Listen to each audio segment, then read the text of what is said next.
I'm going to show you the steps that you can take to make your tablet respond better. Click on the Start and then click on Control Panel and turn the control panel into the classic view.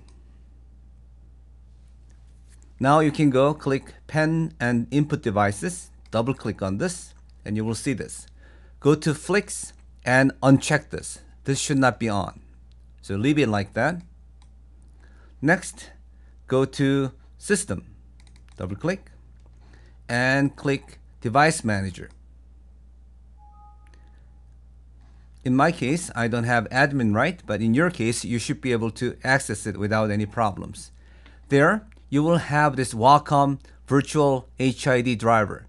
Click this, right click, Properties, and then disable this. If this is enabled, please disable it. Now you're all set. Click OK, and then close and reboot.